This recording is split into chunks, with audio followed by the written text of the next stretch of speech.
Good evening, everyone, and welcome to the Brian Crombie Radio Hour. I saw a really interesting article recently written about succession planning and political leadership in our Prime Minister's office and elsewhere by Stephen Azzi, who's a professor of political management, history, and political science. Mr. Professor Azzi, welcome to the show, sir. Thank you. I'm glad to be here.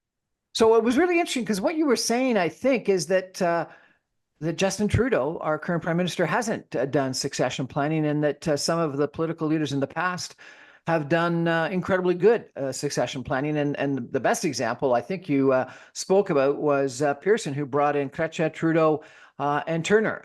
So tell me, what's your thesis, sir? Well, I should be clear at the outset that I'm not singling out Justin Trudeau, that I think that of our more than 20 prime ministers, only two of them have really thought about the succession. So Justin Trudeau is not unusual in that regard. And I suppose that's part of my thesis, is that people, whether in business or politics or any other field, don't think of what will happen once they're gone. They don't think of their own political demise if they're prime ministers, and they don't plan for the future. The two examples that I give in the article that I wrote, Mackenzie King and Lester Pearson, both thought about what would happen when they were gone. They both nurtured talent. They both spotted talent, brought people from outside into cabinet, gave them a wide range of experience, so the party had a pool of potential successors to choose from when the time came. And importantly, they both knew when to step down. They both gave their successors a couple of years to play with before being forced to call an election. Well, that's a really interesting topic as well, about when's the right time to step down. My father used to always tell me, always leave a party when you're still having fun, and I thought that was great advice, and so I've followed that in regards to parties and jobs and lots of other situations. And so I doubt Justin Trudeau would say that he left the party while he was still having fun. He probably stayed a little bit too late until people got a little bit too drunk, and the party was a little bit too late. But let's go back to Pearson. So I found it really interesting in your article. Maybe you could run through, because not only did he recruit Trudeau, Chrétien, and Turner, this is the senior Trudeau, Pierre Elliott Trudeau, but he groomed them. He gave them really important posts with other senior ministers, and then trained them, and then put them in cabinet sort of at a young age. Tell me a little bit about the story and the history, if you could. Sure. Just start with John Turner. Turner was still in his 30s. Pearson put him in the cabinet as a minister without portfolio. So Turner had nothing to do but sit at the cabinet table. But he told Turner to go work with Jack Pickersgill, who was a senior minister who had been also a senior public servant. Jack Pickersgill understood Ottawa better than anybody else in Ottawa. And so Turner was sent off to work with the guru, the Ottawa guru. Years later, I interviewed Turner, and when I mentioned Pickersgill's name, Turner said, Jack Pickersgill was a genius. And he kept repeating that, genius, he was a genius. So Turner learned a lot from at Pickersgill's knee. And then Turner was pushed into cabinet in 1967. So that's one example. Chrétien was also put into cabinet at a young age, in his early 30s. But before going into cabinet, first he had been parliamentary secretary to the prime minister, so essentially an apprentice to the prime minister. And then he went off to be parliamentary secretary to the Minister of Finance, Mitchell Sharp, who was another one of these Ottawa legends who understood the inner workings of the city. And when Pearson sent Chrétien off to work with Mitchell Sharp, he said to him, I'm sending you off to work with the Minister of Finance because I imagine that one day you'll be the first Francophone Minister of Finance. And that's actually what turned out to happen. So he was prescient in that way. There's a moment where there's a lot going on in Quebec City in the 60s. The rise of Quebec nationalism, a fight between liberals and emerging separatists in Quebec City. And Chrétien decides that he wants to leave Ottawa and run for provincial politics. And Pearson talks him out of going.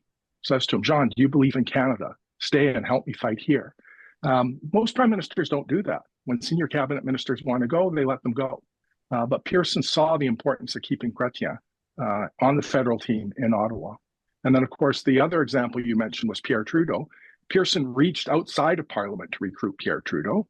put him into cabinet fairly quickly. First made him parliamentary secretary to the prime minister, then put him into cabinet. This annoyed a lot of backbench liberals who thought that they had earned a cabinet spot, and yet Trudeau jumped over them into cabinet, into a senior role as Minister of Justice. And in all those cases, Pearson had his eye to the future. But he wasn't picking just one individual; he was picking several, and grooming and training and developing several potential strong ministers as well as potential leadership aspirants. Is that correct? That's exactly right. And the important thing here is that prime ministers can't choose their own successors. That's not their prerogative. But they can create a pool of talented, experienced individuals who can take the job when the time comes. Now, Jean Chrétien was obviously a beneficiary of that process. How was he in recruiting successors? He was remarkably good. He certainly trained a lot of talented people. He brought people in from outside of government. I'm thinking of Stéphane Dion, Pierre Pettigrew. The problem with Chrétien is that whole process was tainted by the civil war within the Liberal Party between Chrétien and Martin. Wasn't there sort of a civil war with Turner as well? Yes, no doubt. Chrétien's people thought that Chrétien would have been a better leader instead of Turner. And so, but this was mostly in the period when Turner was leader of the opposition. He certainly felt like he was being undermined by Chrétien's people. So some people think one of the negatives of recruiting several different successors and training them and developing them is that you end up creating this warfare, this issue between people. And was Pearson smart in what he was doing, or was he creating the friction that would occur in the future? I think it does create friction. There's no question about that. Most of the times, parties are able to overcome that friction. I'm thinking of Brian Mulroney, who included all his leadership rivals in his cabinet and was able to work with all of them. I think the Chrétien-Martin example is unusual. To give another example, Lester Pearson ran for the leadership against Martin's father. And yet when Pearson won, the two of them worked very closely together in the cabinet for the next 5 years. But Trudeau and Turner had competition. There was, what was it? I can't remember, 63 or 67 people that voted for Turner that sort of kept their club going for quite a long period of time. And Turner didn't survive as Minister of Finance, resigned at some point in time, sort of like Chrystia Freeland resigned. Isn't that correct? That's absolutely right. And it takes a lot of self-control and a lot of discipline for both the winner and the loser to be able to work together. Another example of it working is Brian Mulroney and Joe Clark. Joe Clark was brought down as leader by Mulroney's people, and yet the two went on to work very effectively together in Mulroney's cabinet. So the other example that I remember, it can go either way, is what I'm saying. The other example that you had in your article, I think, was Louis Saint Laurent. Can you tell me the story there? Sure. Saint Laurent, it goes back to Mackenzie King. Wonderful thing about Mackenzie King is he kept about 10 pages of diary every day of his life.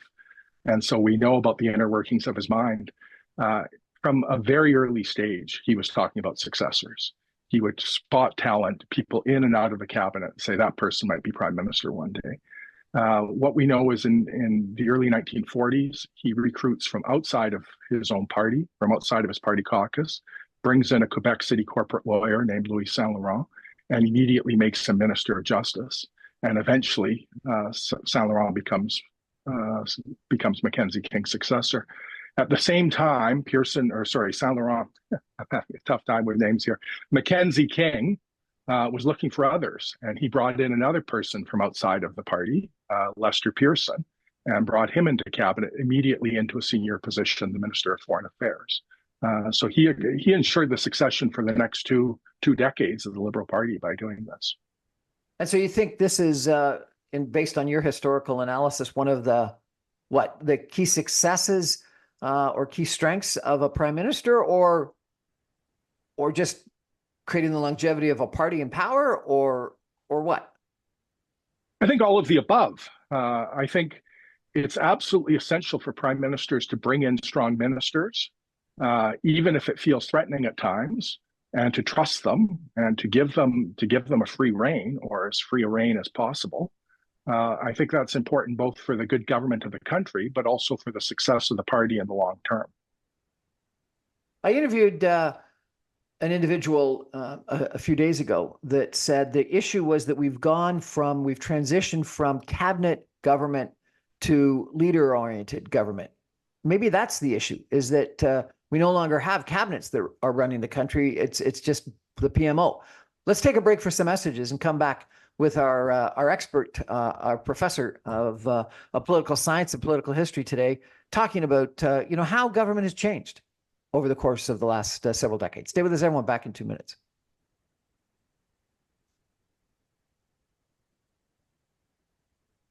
Welcome back, everyone, to the Brian Crombie Radio Hour. We're chatting tonight with Professor Stephen Azzi. He's a professor of political management, history, and political science. I've never heard of an area of study called political management. Some people would think that that's an oxymoron, political management, political leadership, maybe, but management. In fact, many commentators think that we don't have good managers in politics, and that's one of the challenges that we've got. What is political management, sir? Well, I'm glad you asked. Carleton University has the only political management program in the country. We were founded in 2011 precisely because of the problem that you identified, that for the most part, the government is badly managed politically. So political management, the program that exists at Carleton is a one-year master's degree for people who already have an undergraduate degree in any field, really. It doesn't have to be in political science, but who are dedicated to working professionally and ethically in politics. So we have a one-year program that teaches people to work in the political realm, whether as pollsters or communications consultants or lobbyists or aides to ministers, to senators, to members of parliament. And in our program, they learn about communications, they learn about planning, they learn about ethics, they learn about polling and a whole range of fields. Leadership is one of them. I interviewed another professor, Eugene Lang is his name. He's had some history in government himself, and he's of the argument that that we no longer have government by cabinet. It's government by the PMO, government by leader, and that's the challenge: is that too much is only within one person in one office, and that the role of senior cabinet ministers has diminished fairly dramatically. What do you think of that, sir? I think there's a lot to be said for that argument. To qualify it a bit, our prime ministers have always been the dominant figures in Ottawa. If you go back to 1891, when John A. Macdonald died, you can find an article in the New York Times that describes him as autocratic. So we've always had dominant prime ministers, but most of them have exercised a great deal of restraint. They haven't used the power they've had, and they've allowed ministers to use it. But increasingly, we see that we've moved away from that. And when you read the memoirs of ministers who've left Trudeau's cabinet, you'll often find them mention that it was hard even to get in. This is Justin Trudeau, I should say, that it was hard to even get in to meet with the prime minister. That wasn't always the case. The prime minister used to have time for ministers, and ministers used to have a free hand to run their own departments. Is that part of the problem right now? Is that we don't have a situation where we've got senior ministers that have a chance to develop themselves? I think it's a large part of the problem, and strong ministers often don't feel comfortable anymore and leave. And we saw from the last cabinet an exodus of very impressive ministers, culminating, of course, with Chrystia Freeland. The counter to that, and I'm not sure whether you'd agree with this or not, but when Justin Trudeau, the prime minister, resigned on Monday of last week, all the news outlets were putting up a list of potential leadership candidates, and many of them have already chosen not to run, but they have 12 names up, 3 from the outside, including Chrystia Freeland, who I guess is on the outside right now. But the balance were all senior ministers, and it was a reasonably impressive grouping of experienced people that the news outlets at least were talking about. And I can't think of 12 or 9 senior conservative people that people would consider as leadership aspirants. In fact, I think in the last leadership campaign, it was an outsider, Jean Charest, and the successor Pierre Poilievre that were the major candidates. It was only 2 in the prior to conservative leadership conventions. There weren't an impressive group of senior potential former cabinet ministers or critics of senior portfolios that were running. So, some people would criticize the strength of cabinet ministers, but there are a fair amount of senior cabinet ministers that people seriously considered. Is that not the case? Yes and no. There's certainly a long list in the media. How many of those people actually run? We'll see when it happens. Well, I think that's true, as they've already counted them out, Uh, but many of them have said they're not going to run because they've got important portfolios at a critically important time of negotiations with the United States. Well, I suspect that that's a self-justification in most of those cases. It's a good way of explaining why you're not going to seek the position. The problem here is that you mentioned the people from outside. In a better day, those people would already be on the inside. Why is it that Mark Carney is not a minister right now? Why hasn't he been given some training in cabinet?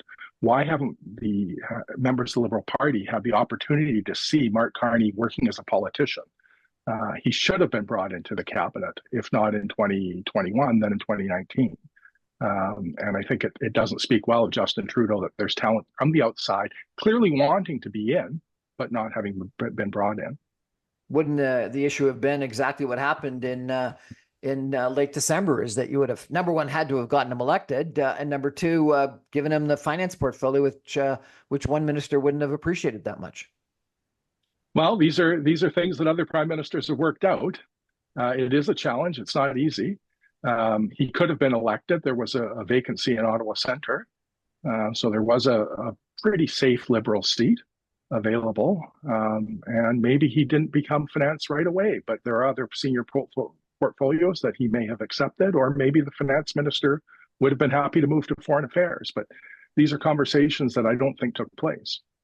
So I don't know whether this is true or not, but Warren Kinsella, a columnist, public affairs practitioner, a critical organizer for Jean Chrétien in the past, and a political commentator in the Toronto Sun, has written an article saying that it's Team Trudeau that is supporting Mark Carney, and that it's Gerald Butts and Katie Telford and other people that are organizing his leadership bid and putting him forward. And so it may not be the Prime Minister, Justin Trudeau, that is grooming the successor, but it may be the team that is grooming the successor. And I think we saw this in the past with some of the people that were very supportive of Paul Martin, that sort of went around and found and recruited Michael Ignatieff. And so is that a way that succession happens, where teams, political leaders, teams go out and recruit people? Certainly that happens. And you will have seen that a lot of Paul Martin's team were former John Turner people. So teams often stick together. They form friendships. Sometimes they have even a cult-like atmosphere about them, and they move together from one candidate to another. Is that good or bad? I think when it verges on being a cult, it is bad. But I think it's good that people in politics work together, get to know each other. I think politics is a team sport. Politics is a team sport. I think that, well, would Donald Trump agree with that? Absolutely not. That's exactly what's wrong with Donald Trump. His demand of fealty to him, loyalty to him, and not just competence is extreme. The most extreme I think we've ever seen. Is that not the case?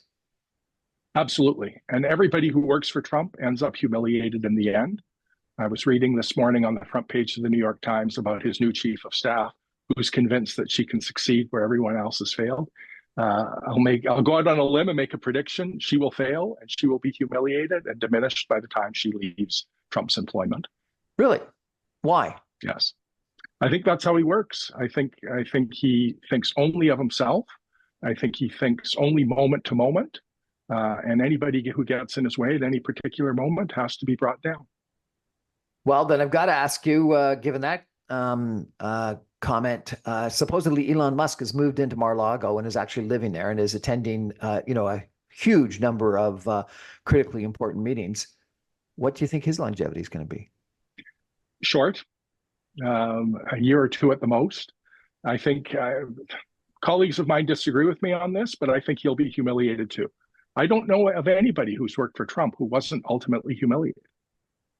Including his personal lawyers that are now looking for pardons from Biden, which is amazing. Yes, his personal lawyers who didn't get paid and are now looking for pardons. So your argument is that succession is critically important in business, and it has been important in politics in the past, and it's just not something that we're currently doing. How do you do it? How do you do it? Well, I'm thinking about Stephen Harper. He didn't do it, and he was probably thinking he was the only person that could beat Justin Trudeau. Justin Trudeau, other than maybe talking to Mark Carney and not bringing him into Parliament, but certainly talking to him, you would argue, I think, that he hasn't done it. Is there anyone in Canada right now that you see doing it well? No, I don't. And I think it's very abnormal for it to happen. Even in the corporate world, it only happens when it's forced upon a CEO by an independent board. And in politics, of course, there's no independent board to force the issue. So I don't think it's human nature to plan for one's own demise. And I think it just takes enormous restraint and self-confidence for those few who have done it to actually carry it out. So, Joe Biden, the president currently in the United States, famously at one point in time in a schoolroom had said that he thought that the first female president of the United States would be effectively appointed by an existing president. He almost accomplished that, but he didn't do much of a job of training and developing and exposing her, Kamala Harris, during his 4 years. So how do you rate Joe Biden in that regard? I would rate him low. I think he could have done a lot more with Kamala Harris, and I think he could have got out of the way earlier. There's no reason he couldn't have stepped down with a year or two left in his term, acknowledged that he was past his prime, and given her a chance to lead. Okay, what about Obama? Some people think that Obama made the wrong choice in supporting Hillary Clinton over Joe Biden, and Hillary Clinton ended up losing to Donald Trump. Yes, I would be inclined to agree with that too, although a lot of that's Monday morning quarterbacking. It's easy to see now that we saw Hillary Clinton lose, it's easier to see that somebody else might have been a better candidate.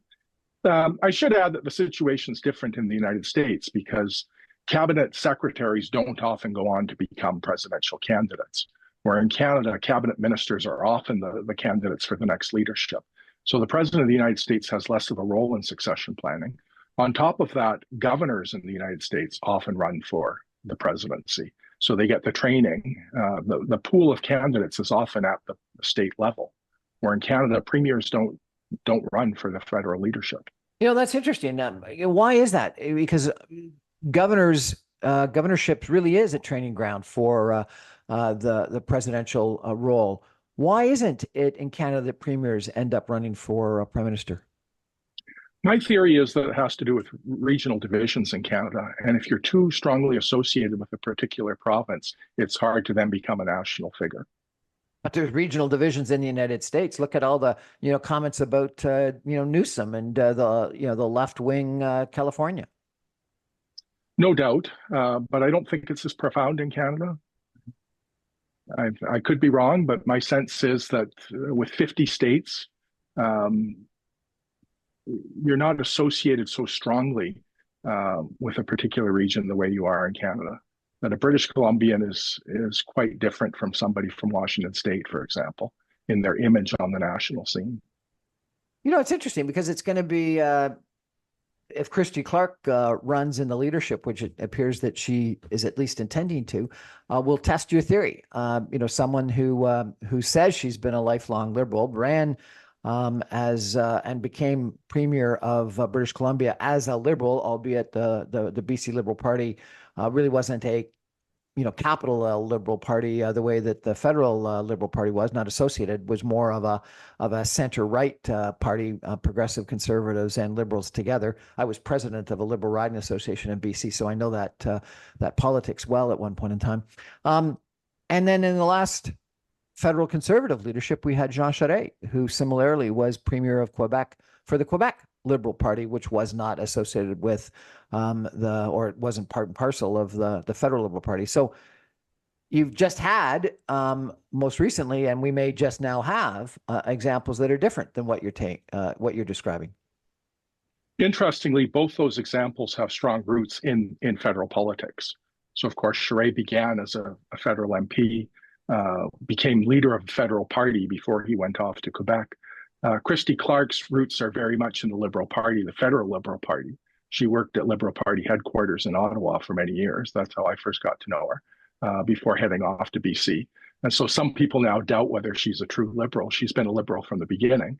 But as leader of the so-called Liberal Party in BC, she had to reach out to Conservatives to build the coalition. But she's always been a Liberal. You know, you talk about bringing other people in.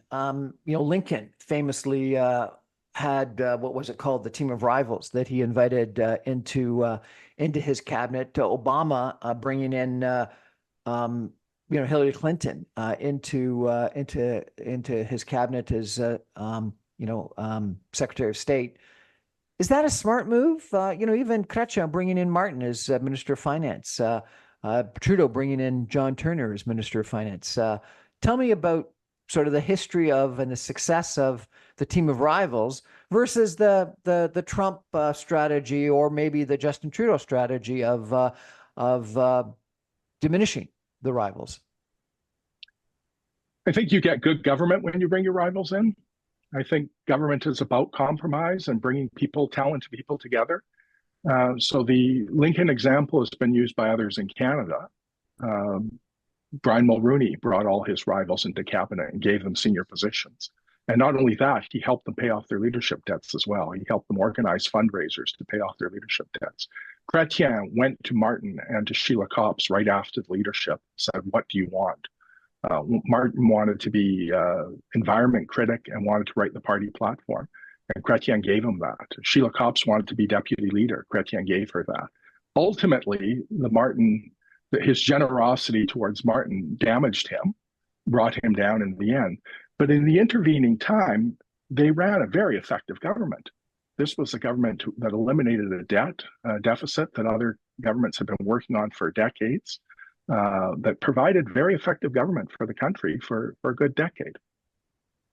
So Justin Trudeau, our current prime minister, has been criticized that he wasn't capable of doing that. And as you've mentioned already, he lost a couple of very senior ministers over some strange disputes, frankly. If you were advising Justin Trudeau in those situations, what would you have told him? I would have told him to be much more open to his ministers. I don't think he was accessible enough.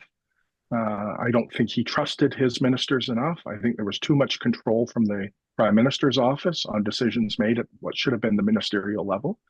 But also keep people in the tent. Don't have people leave upset. And particularly when they're leaving, don't humiliate them on the way out. So Freeland, Bill Morneau were both humiliated by leaks out of the prime minister's office. Prime minister's office made a concerted effort to humiliate Jody Wilson-Raybould at the end. It was totally inappropriate. And I know there's conflict between the center and the ministers. That's inevitable, but all those conflicts should be worked out. And it's only in the absolute extreme case where they can't be worked out where a minister needs to go. But otherwise, keep people together and continue to work together. I think this is a fascinating conversation about management, about leadership, about succession planning, about creating that kind of management group, whether it's in cabinet or in a company, about how to run a company. I want to, if it's okay, give you an example from business and see what you think about it from its applicability in business and in politics, given your political management mandate. We're going to take a break for some messages and come back with our professor in just 2 minutes. Stay with us, everybody.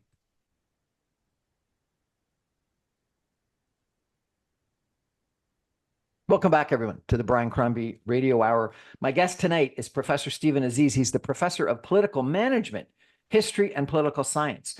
And he's written a really interesting article that I read that I wanted to explore that talks about federal parties must resurrect their succession planning, and that frankly our current prime minister hasn't done that, and it's one of his key failings. And I think this is really a problem, and I worry that it's something that when we end up focusing in the media and frankly, even in analyst reports, from a company standpoint, too much on just the one person.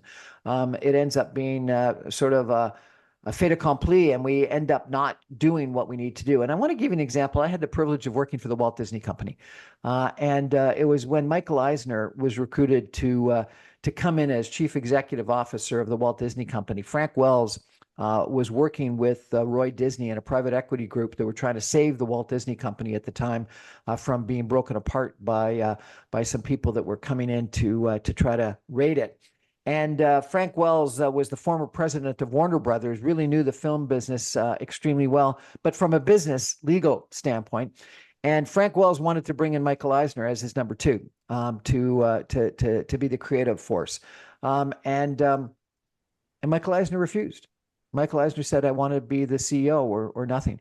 And Frank Wells took the major step back, even though he was the key person working with Roy Disney and the group to allow Michael Eisner to take the CEO role. And Frank also thought that they needed a key financial person and reached out to a gentleman by the name of Gary Wilson, who was the CFO of Marriott, and he brought in Gary Wilson as the CFO.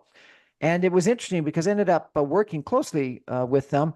And Michael Eisner ended up writing a book called Partners several years after leaving Disney. And he said when he, in his prior posts, had thought about leadership, and when he first came to Disney, he thought it was all about the guy at the top, the one individual.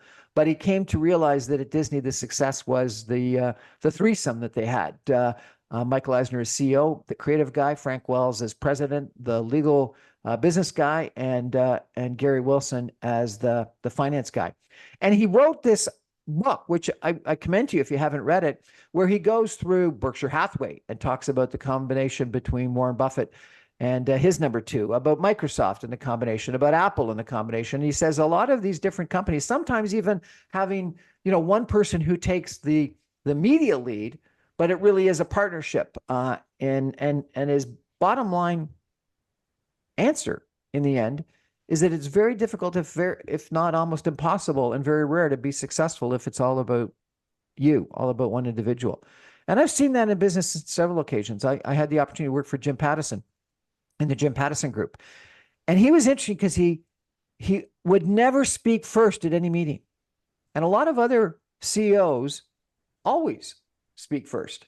And I asked Jimmy about this at one point in time, and he said, why would I spend a lot of money hiring a whole bunch of other smart people if I didn't want to hear what they had to say? And Jimmy would go around the room, hear what everyone had to say, and then he would speak last. And clearly he got to make the decisions. He owned the company. He's a billionaire. But he really wanted the benefit of learning from other people. And I've worked for other CEOs who thought that the leader had to make the decision and speak first. Tell me what you think about those two examples, if you could, and whether that has any applicability in business and in politics. I agree with all of that. I think it's very much applicable in politics. If anything, even more applicable in politics, where you have a team of cabinet ministers who represent the various elements of the country, represent various regions, various language groups, various ethnic groups, and can come together, and each has something to offer. But if the leader dominates the group, you don't get that. You don't get that exchange of ideas, and you end up with less or lower level policy outcomes. So very much politics is a team sport. The wise prime ministers, I've interviewed a lot of cabinet ministers, and the prime ministers that impress them the most are the ones that sit back and listen to the discussion and then sum it up, and sometimes add a question or a comment or a concern. But very much effective cabinets work by consensus. What's happened? A lot of people would think that those discussions only happen within the PMO today, that it's the senior staff that are the people that are providing that advice to the prime minister rather than the senior cabinet ministers. What's happened? I think two things have happened. One is the nature of modern communications, where any mistake can be exploited immediately. One little gaffe can damage a party on social media for days, weeks, even permanently. And so increasingly, prime ministers' offices are concerned with message control. So that puts a damper on the effective working of ministers. I think the other thing has to do with Justin Trudeau's own success. He's been a victim of his own success. He took over a party that was on the verge of extinction, and he resurrected it. And this gave him and his people enormous confidence in their own ability and a little, I would argue, not sufficient respect for the rest of the party they had taken over. And the result is they believe that everybody needed their hands held by the prime minister's office. I wonder if you could look forward. I am of the belief that the world, or at least North America, Canada, will be in a very different position in March than it is today, and a very, very different position in May and June than it is today. March, when we're likely to have a Liberal leadership convention, and May or June, when we're likely to have a federal election. We could be in a trade war. We could be, if that trade war is anywhere close to 25% tariff, but maybe even 10 or 15% tariffs, in an economic calamity in Canada, probably a recession. Many people think we're in a per capita recession today, and if we didn't have the growth in population, we would be in an actual recession. If you thought about a trade war and a recession, that's going to mean probably high unemployment, a lower Canadian dollar, deficit spending to try to combat that. The world's going to be a very different place, or at least Canada is going to be in a very different place after the election, after the inauguration of Donald Trump as president of the United States, and the things that he is threatening, if not promising, that he will do. And I worry that both in the Liberal Party as well as within the Conservative and NDP Party, we're arguing about or fighting about last year's issues. We're talking about axe the tax. We're talking about just inflation. We're talking about things that were important in 2023 and 2024, rather than the issues that are critically important in 2025. And so therefore, the leadership skills, the policies that we're going to need in the future are going to be very different. And I'm thinking about, I don't even remember, you're the historian, so you'll probably remember, but Paul Martin and Jean Chrétien, I think, were elected in 1992 or something like that. The threat to Canadian fiscal situation didn't happen until after the election, and therefore the needed expertise and policy actions changed dramatically after the what they called it the Canadian peso crisis. What do you think is going to happen in the next couple of months? And are Canadians going to be looking for different leadership skills, different policies in the future post the Trump inauguration than they are today? Well, I'd be a fool to try to predict what Donald Trump will do. I don't think you can put any credence in anything he's promised to do, because I think he's very much a hand-to-mouth politician. Whatever he feels like doing on any given day, he'll do. I do know that Canada responded very effectively to the last Trump presidency. We managed to salvage NAFTA simply by renaming it and making a few tweaks here and there. We have a very talented diplomatic corps, and we had talented ministers in the Trudeau government who devoted themselves to saving the relationship with the United States. I would hope that whatever government has to deal with these problems, whether it's a new Liberal government or much more likely a new Conservative government, will be very nimble on its feet, very strategic, very much concerned about the big picture and not winning little short-term social media victories. That will show a lot of self-restraint. I mean, one of the things to do is ignore Trump's bluster. Don't feel that you need to respond to everything he says, because that's not going to help us. It might make the voter feel proud, but it's not going to help us in negotiating with Trump's America. Another important thing is that what Trump's promising isn't in the American best interest either. So Canadians have to be reaching out to American politicians, to American corporate executives to explain that what Trump's proposing is going to damage the United States too. And Trump may well be more likely to listen to fellow billionaires than he is to Canadian diplomats. I attended a keynote speech by David Frum, former Canadian conservative Republican speechwriter for Bush, and Republican today, but critic of Donald Trump. And he said, number one, believe Donald Trump when he says he's going to increase tariffs, because he's been a long believer in tariffs and the power of tariffs. He took out a full-page ad in the New York Times in 1987 recommending tariffs against Japan and setting Japan and China for unfair trade practices. That he is a fervent believer in the benefit of tax revenue coming from tariffs, not from income taxes, and really wants to go back to the Gilded Age of what, the 1880s, 1890s, when there was no income tax in the United States, but the U.S. government was funded by tariffs. And he said that you've got to, and he went back to sort of the Art of the Deal book that Trump wrote or had ghostwritten for him. And he said the only way to deal with a negotiator of that ilk, a bully, is tit for tat. That you've got to stand up and fight back in equal measure. And then the last thing he said is, and this is, and maybe this is similar to your argument of what happened the last time we fought this fight 5 years ago. He said this is the time for a Team Canada approach and a Captain Canada approach. You cannot have, and the natural desire with political leaders will be to use it and exploit it for personal political partisan advantage. He says that's going to be a recipe for disaster. You have to have one consolidated approach, one consolidated point of view, and you've got to approach Trump with a team approach, both provincially as well as federally.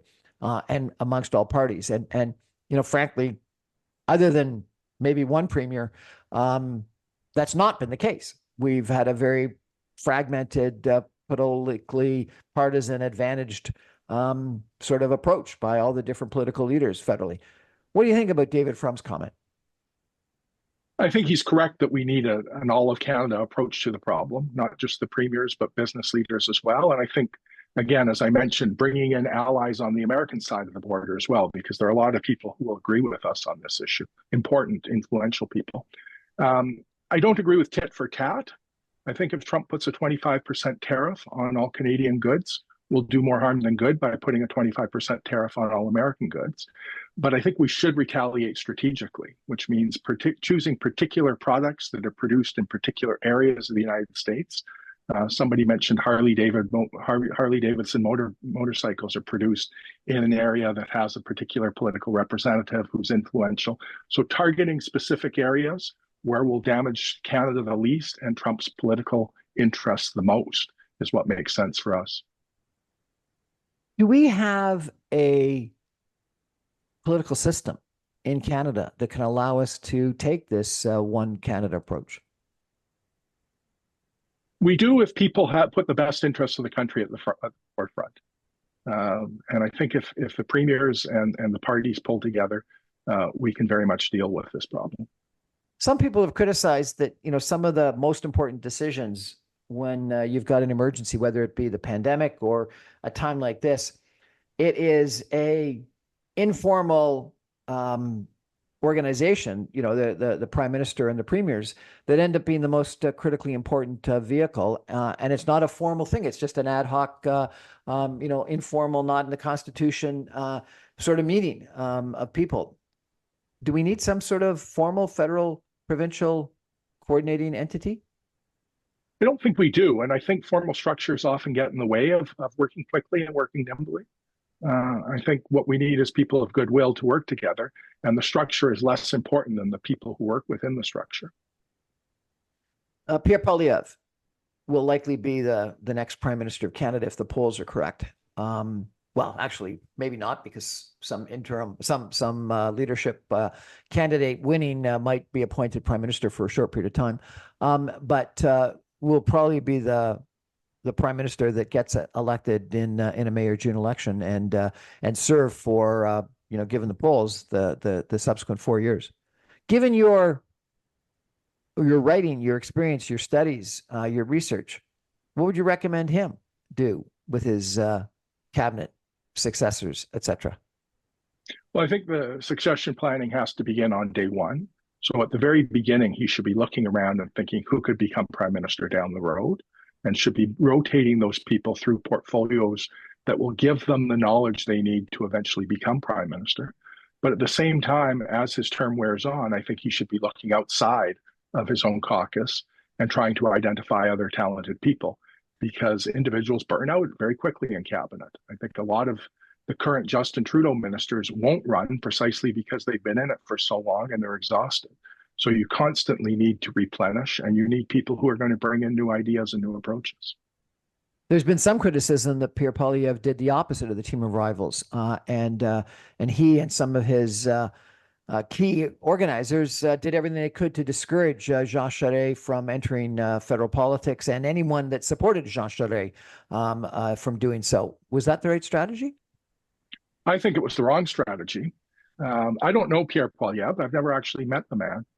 What I hear is that he's enormously intelligent and capable, and we've all seen what an effective communicator he is.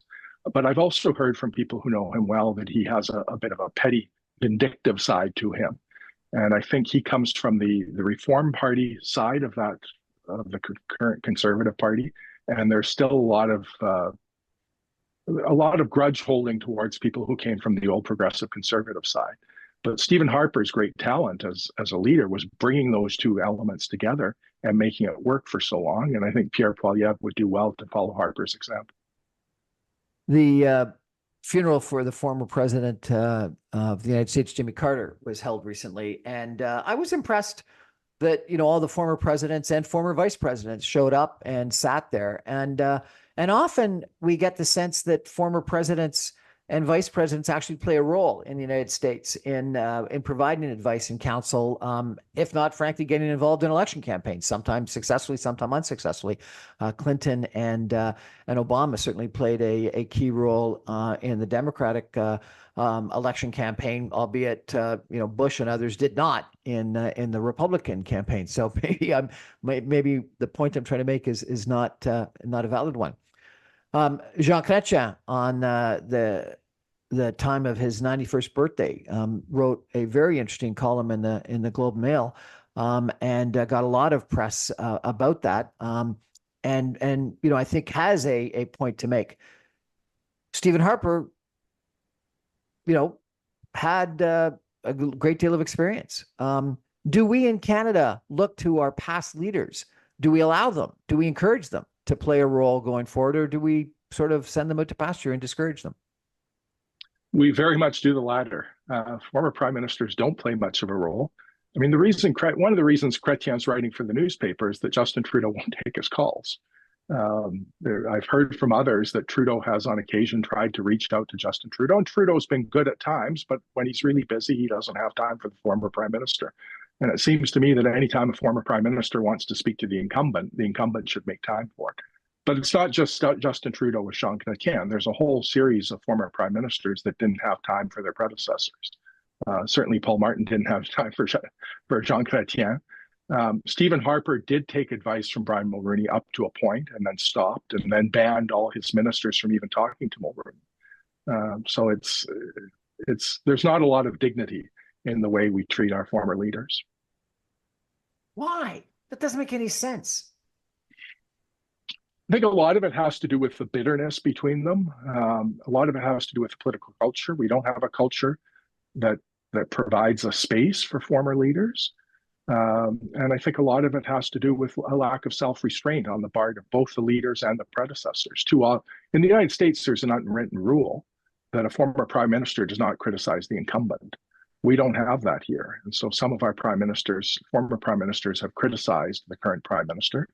And it works the other way as well. And I think our political culture would be much enhanced if everybody would show some restraint and dignity. What's the best way to do this? You're a professor of political management. Brian Mulroney supposedly had a call list, and he made a minimum of 10 calls to different people every day. And he really, on a very, sort of practiced way, made sure that he reached out to people. Have you seen sort of ways that people can best get connected with people?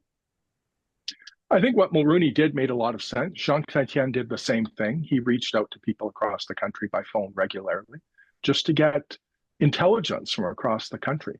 And I think that helps people avoid getting caught up in, to use the old cliche, the Ottawa bubble.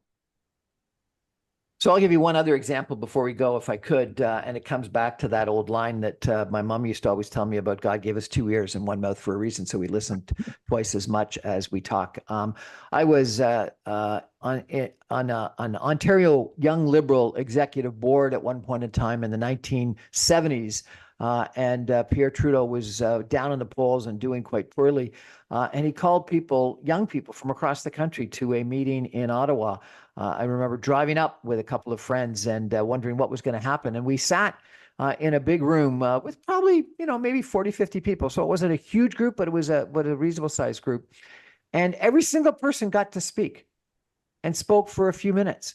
And Pierre Trudeau, Prime Minister at the time, just sat and listened from probably, 9 o'clock until 1 o'clock in the afternoon. It was a really long and intensive discussion of what was going on in the country. And then we broke for lunch. And then when we came back, Pierre Trudeau spoke for probably another, hour or two after not speaking all morning. He remembered names. He remembered points. I don't remember him actually taking notes, so I don't know how he remembered names and points. And he was able to synthesize the different people from around the room and what they were saying and bring it together in a coherent policy. It was a unique and unbelievably impressive example to me of listening and synthesizing different views into a coherent whole that I've ever seen. Absolutely. I've heard the same thing about Trudeau in his cabinet and in his caucus. He wouldn't speak, he would listen, but he was an engaged listener. He wasn't going through briefing notes as somebody else was talking. His mind wasn't wandering. He was engaged when he was listening to people, and he would sum up a meeting that pulled together all the threads of the meeting in a brilliant way. I've heard the same about other prime ministers as well. So there's this image of people like Pierre Trudeau that they dominated their cabinets, but he didn't. On certain issues, he insisted on having his way, particularly on national unity issues. But on almost every other issue, Pierre Trudeau went with the consensus of the room. And he listened, and he was sometimes provoked. If there was consensus, he would say, Mike, I can see on your face that I don't think you're agreeing with this consensus. Would you tell us why you don't agree? So he would try to encourage disagreement.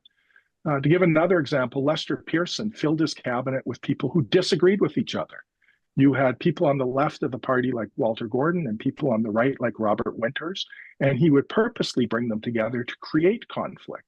And I think that's something we've been missing recently, particularly with the current government that represents one strand of the Liberal Party's history, but not all the strands.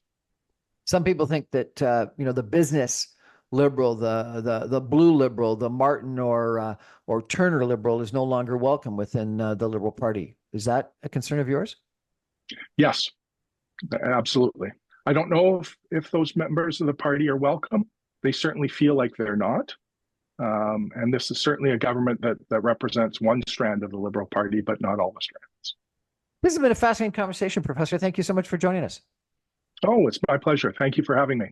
I remind you, I'm on every Monday through Friday at 6 o'clock on 960 AM. You can stream me online, even from Ottawa Center at www.saga960am.ca. All my podcasts and videos go up on social media as soon as the radio show goes to air. You can catch them on YouTube, on Facebook, Instagram, LinkedIn, and on my website, briancrombie.com. Thanks for joining us, everybody. Good night.